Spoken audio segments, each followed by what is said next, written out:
Welcome back. Do you want to get the best deal for your home? It all comes down to savvy negotiations. Today we're going to talk about how to handle negotiations effectively to get the best result for your home sale. Learn the strategies top agents use to create win-win situations. I'm Lisa Wallock with Kellie Kieley Realty. Negotiation often gets a bad rap because people think it's either a fight to get what you want or something rude to avoid. But good negotiation is about finding a win-win situation where everyone gets what they need. It's about compromise and communication. Like marketing, you don't have to become an expert in negotiation yourself. Instead, you need to understand the negotiation styles of the agents you're interviewing and how much specific training they've had. Here's one example: the competitive negotiator. This is a winner-takes-all kind of negotiator. It's an old-school kind of negotiation that isn't very effective today. An agent who is a competitive negotiator typically has a big ego and is proud to be known as cutthroat and unyielding. This approach often comes at a high cost to their seller. Deals take longer, buyers get frustrated, and negotiations can break down. Competitive negotiators are stubborn and inflexible, often relying on bullying techniques. This approach doesn't speed up the process and usually ends up costing you money. Other agents don't like working with them, which can hurt your chances of getting good offers. Here's another negotiator.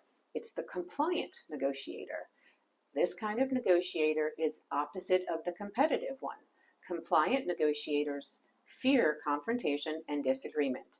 They need to be liked, so they let others walk all over them. And you.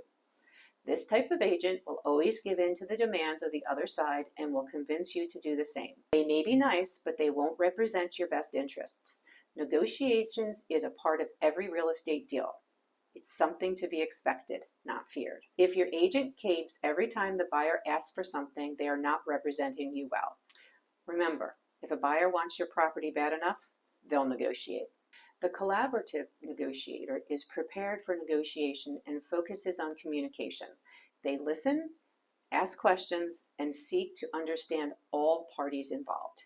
In collaboration with you, they set goals for the sale of your home and help you prioritize your needs and desires. They won't promise you the moon, but will help you be realistic from the start.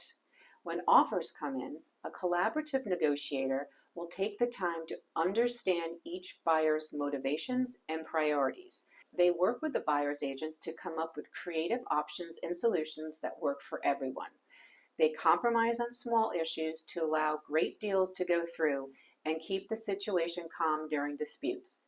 They won't let their ego or need to be right get in the way of the deal being done in your best interest.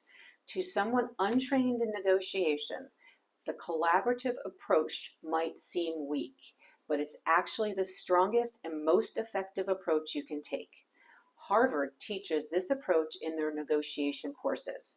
Skills for collaborative negotiation include effective verbal communication, great listening skills, rapport building, creative problem solving, assertiveness, and ethical persuasion. A collaborative agent will get you better results and a smoother transactions than either of the other two styles. Your job during negotiations. You have an important role to play in negotiations. Your job isn't to deal directly with the buyer or the buyer's agent. Let your agent do their job and support them. Here's what you need to do. Number 1, remember your priorities. As you sell your home, you'll make decisions on many issues. Some will be important, others less so. It is easy to get caught up and lose sight of your main goals. To stay on track, keep your top priorities front and center. This will help you navigate any challenges and make informed decisions that align with your ultimate goals.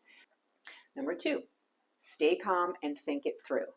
The best decisions are not made when we're feeling emotional. Take a deep breath, respond, don't react, and think it through. If you need time to get into a better place emotionally, sleep on it before making a decision.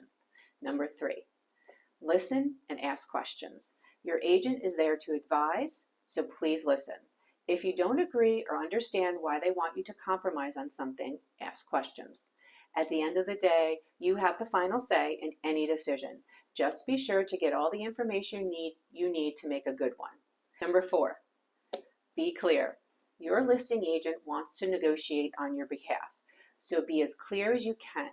Keep communication open. If you don't like how the negotiation is going, tell them and explain why. Questions you should ask your listing agent about negotiations. Here are a couple questions you should ask your listing agent to understand their negotiation skills. Number 1, what is your best skill at negotiations? Number 2, what do you think are the most important aspects of any negotiation? That's it for this module on savvy negotiations. Thanks for watching, and I'll see you in the next module.